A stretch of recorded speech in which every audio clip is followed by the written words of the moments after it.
So hello guys, কি অবস্থা সবার? আশা করি সবাই খুবই ভালো আছেন। Xiaomi বাংলাদেশ মার্কেটে অফিসিয়ালি ভাবে লঞ্চ করে দিল Redmi K50i স্মার্টফোনটি, যেটি সম্প্রতি বাংলাদেশ মার্কেটে অফিসিয়ালি ভাবে লঞ্চ করা হয়েছে।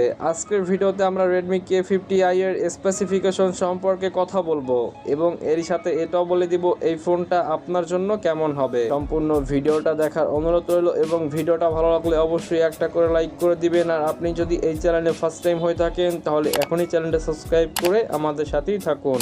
তো গাইস, আপনারা যারা অল্প টাকায় বেশি পরিমাণের এমবি এবং মিনিটের প্যাকেজ কিনতে যাচ্ছেন তারা চাইলে আমাদের ফেসবুক গ্রুপে জয়েন হতে পারেন। আমাদের গ্রুপে প্রতিদিন বাংলাদেশের সকল প্রকার সিমের ড্রাইভ অফার দেওয়া হয়। আর এই ড্রাইভ হচ্ছে এমন একটি অফার যেখান থেকে আপনি রেগুলার প্রাইসের থেকে অনেক কম টাকায় অফার নিতে পারবেন। এমনকি আপনি চাইলে আমাদের কাছ থেকে ড্রাইভ টেলিকম নিয়ে বিজনেস করতে পারেন। এর জন্য শুধুমাত্র আমাদের ফেসবুক পেজে মেসেজ করতে হবে, এরপরে আপনাকে আমাদের গ্রুপে অ্যাড করিয়ে দেওয়া হবে। সেখান থেকে আপনি নিরাপদে ড্রাইভ অফার নিতে পারবেন। এমনকি আপনি চাইলে ড্রাইভ টেলিকম নিয়ে বিজনেস করতে পারেন। পেজের লিংক ভিডিওর ডেসক্রিপশন এবং কমেন্ট বক্সে পিন করে দেওয়া থাকবে। Redmi K50i এই ফোনটার ডিসপ্লেতে থাকছে 6.6 ইঞ্চির ফুল HD plus IPS LCD panel display এবং ডিসপ্লেতে ইউজ করা হয়েছে কর্নিং গরিলা গ্লাস 5 এর প্রোটেকশন। তার সাথে থাকছে 144 হার্টজের রিফ্রেশ রেট এবং থাকছে 407 ppi ডায়নামিসিটি। তার সাথে থাকছে 85.6% স্ক্রিন বডি রেজোলিউশন। ফোনটাতে ইউজ করা হয়েছে ট্রিপল ক্যামেরা সেটআপ, যার প্রাইমারি লেন্স 60 মেগাপিক্সেল প্লাস থাকছে 8 মেগাপিক্সেলের আল্ট্রা ওয়াইড ক্যামেরা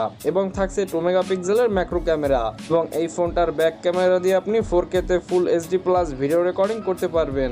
ফোনটার সেলফি ক্যামেরাতে থাকছে 16 মেগাপিক্সেলের একটি সেলফি ক্যামেরা এবং এই সেলফি ক্যামেরা দিয়ে আপনি 30 fps এ full HD plus video recording করতে পারবেন। ফোনটার RAM থাকছে 6GB এবং 8GB, স্টোরেজ থাকছে 128GB এবং 256GB, স্টোরেজ টাইপ UFS 3.1। তবে এই ফোনটাতে আপনি কোনো প্রকারের মাইক্রো এসডি কার্ড ইউজ করতে পারবেন না।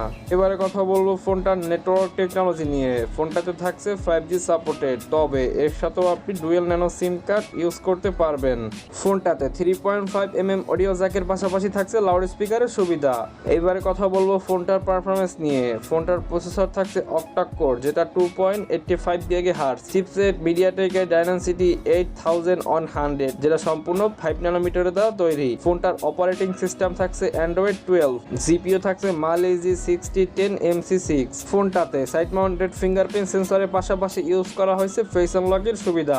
এবারে কথা বলবো ফোনটার ব্যাটারি ক্যাপাসিটি নিয়ে। ফোনটাতে থাকছে 5080 mAh একটি ব্যাটারি এবং এর সাথে ইউজ করা হয়েছে 67 ওয়াটের একটি ফাস্ট চার্জার। যাই হোক, এবারে কথা বলবো ফোনটার প্রাইস নিয়ে। ফোনটা বাংলাদেশ মার্কেটে একটি ভেরিয়েন্টে লঞ্চ করা হয়েছে, যেটা 6GB RAM এবং 128GB ইন্টারনাল স্টোরেজ। এটার বাংলাদেশ অফিসিয়াল প্রাইস রাখা হয়েছে 35,000 টাকা।